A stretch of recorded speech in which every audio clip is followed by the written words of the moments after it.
Do do do do do do do do do do do do do do do. Life is like a hurricane here in Duckburg. Race cars, lasers, aeroplanes. It's a duck blur.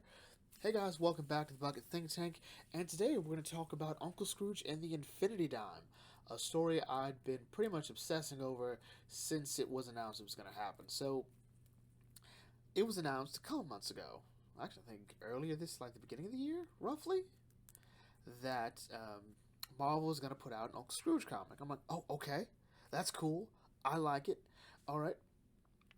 Granted, I've read a couple of the quote unquote newer comics for Uncle Scrooge, and maybe it's the Barks Rosa purist in me. It could be, but I have really enjoyed a lot of these stories. I feel they're a bit, I hate to say it because it feels a bit pretentious, childish in some ways. Maybe I just wasn't appreciating them at the time, and I should revisit them.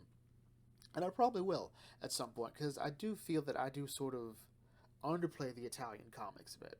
But anyway, when I saw this and this Alex Ross cover, I was like, ooh, love it. This concept of the Infinity Dime. I didn't quite know what was going on, although there was talk about it being like, hey, we're going to see different iterations of Scrooge. I'm like, okay, okay, Marvel, Infinity Dime, yeah, okay, Infinity Stone, gotcha, Infinity War, okay. So I read it, and I was a bit upset it was a one shot, but just one issue story, and that is sort of what's gonna, I think, ruin this story from the get go. At least for me as a viewer, I think as a solo issue, it just sort of, it's one of those moments where the potential of the story sort of outweighs whatever it's trying to do. Because once, as you read, like, oh, we could have done this, could have done this, could have done this, could have done this. None of it happened, so I don't quite know where to go from there on that end. But anyway, let's go into it. We're not going to go too deep into it. We're just going to start with roughly, I guess, the halfway point. We'll leave the later half for anyone that wants to read it. So, our story starts off with a pivotal moment in Scrooge's history, which is his first comic book appearance, Christmas on Bear Mountain, 1947. In the story, Donald and the boys are invited to Bear Mountain by Scrooge, and that leads effectively to their little adventure and their meeting and their dynamic. All right. Also, points Christmas on Bear Mountain is included in this story. Like at the end of the story, there's like, hey, here's Christmas on Bear Mountain. So I like that. What happens here is Donald and the boys get lost because Donald takes a wrong turn, and Scrooge sort of doubles down. It was sort of explained in stories like Letters from Home slash The Old Castle's Other Secret that Scrooge was feeling so lonely that he did invite, they did reach out to Huey, Dewey, and Louie and Donald. So here in this story, it's Scrooge determined, okay, they didn't want to come. All right, fine. And this sort of leaves this cantankerous old Ebenezer Scrooge take on Scrooge, the original first draft of Scrooge, to double down. So in other words, we're seeing an alternate timeline. What happens if Donald and the boys never go to Bear Mountain? And yeah, it's everybody hates me and I hate everybody, and that's the way it's always going to be. So Scrooge sort of retreats in on himself further, and he sort of focuses more on his work, more on acquiring wealth and business, and he isn't happy. All right, like, so what's going on? He even starts talking to his number one dime. He's becoming such an angry character here too. Like, he's plundered the entire planet with his own hands. He's acquired businesses, he's acquired treasures, riches, all of it, but it's still not enough. He's even bested all of his enemies. It's still not enough. All he has is his number one dime. And he even starts talking to it. Like, tell me, friend, what am I missing? What can I do? There's like a hole inside me that's just not being filled. And so the dime reacts to a mirror that apparently was like the last thing he got from Magica before he just ruined her, before he sent her into ruin.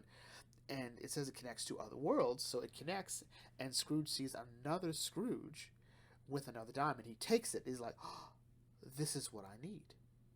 All right, I can't just be the richest duck in the world. I must be the richest duck in all worlds.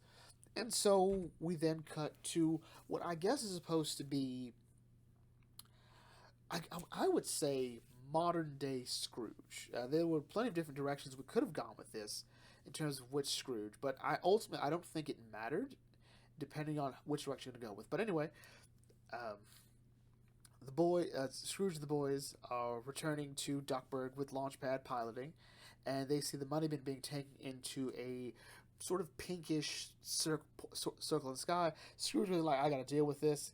He goes in, roughs up the Beagle Boys, and I like this presence because it shows where we are with Scrooge, or at least a totally capable Scrooge trying to sort of merge the best possible versions of Scrooge as we go on. This isn't your Bark Scrooge, this isn't even your Rosa Scrooge to an extent.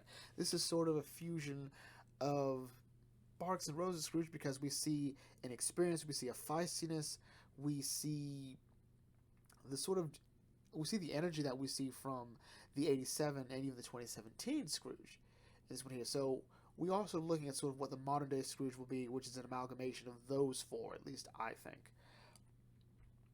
And as he's putting the work on him, name dropping where he's learned all of these moves and whatnot, which is great, beating up Beagle Boys. He's wondering how they were able to get the means to do this, and that's when he meets the All Scrooge, and he talks about how, like, yeah, you've never had anyone use your own moves against you, huh? And this is my favorite moment: the realization, the shock, the fear. All right, realizing that they've been outplayed, and it's the All Scrooge. And he's taking the dime as his trophy. You even see the dimes on his clothes, like he's got them on his fingers, he's got them around his neck. They're even hanging from his belt. So he takes the dime and he takes the bin to his new headquarters. Like basically, it's going to be a post-apocalyptic Duckburg, effectively run like a police state. So that's sort of where this story kicks off, with Scrooge trying to figure out, our Scrooge trying to figure out where his dime went and who this Scrooge Above all comes from. And we go from there. And this is sort of where I have a problem with the book. That first story, that first beginning, I felt was really great. All right.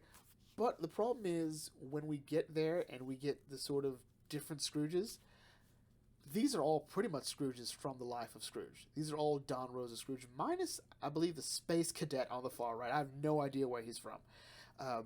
I'm not saying he's original. I'm not saying he's a classic one. I just am not familiar with him.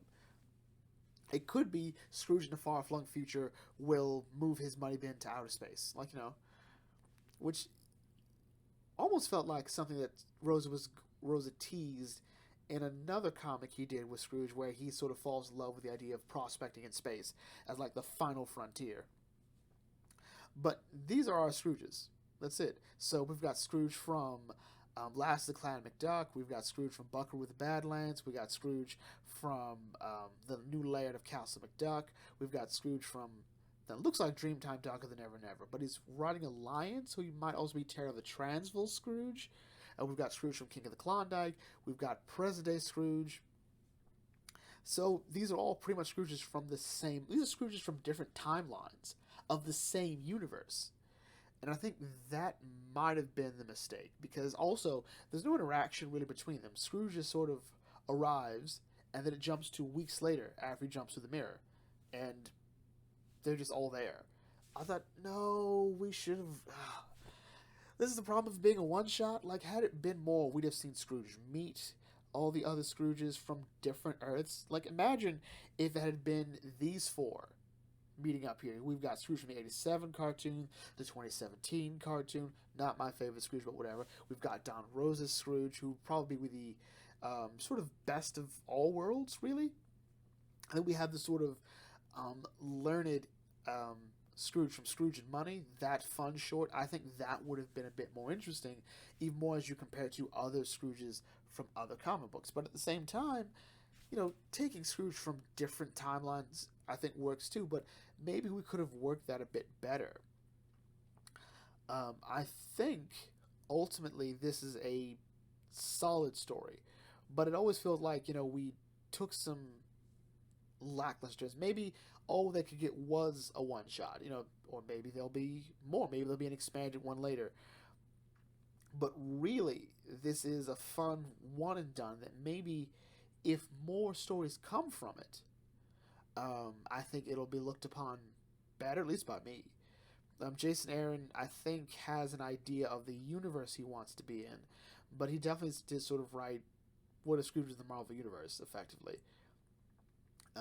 He writes in the beginning sort of like forward about that he read a lot of Uncle Scrooge comics before. He definitely feels like he's got the same um, readership experience as I do. In fact, he mostly reads Barks and Rosa.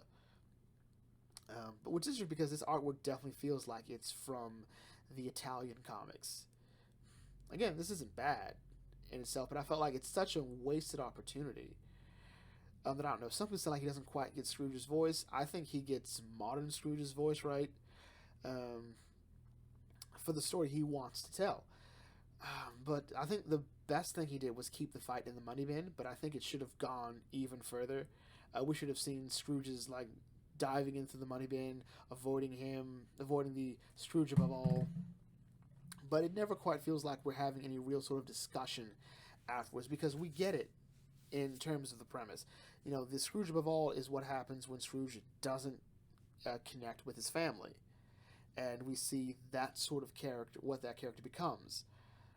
But this story doesn't really emphasize that on the other end. As a matter of fact, it's mostly just the solo Scrooges going.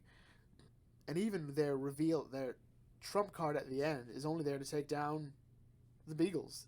There's also the Council of Gyros to mimic the Council of Reed Richards. So yeah, this is just a Marvelification of Uncle Scrooge. And I think it could have been better.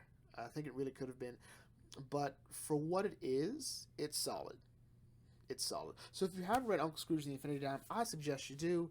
It's a good time to be had. Also, if you haven't read Christmas on Bear Mountain, it's included in the issue. So I would say, do yourself a service, read that, see Scrooge's first appearance, and go from there as to how far the character has come since then.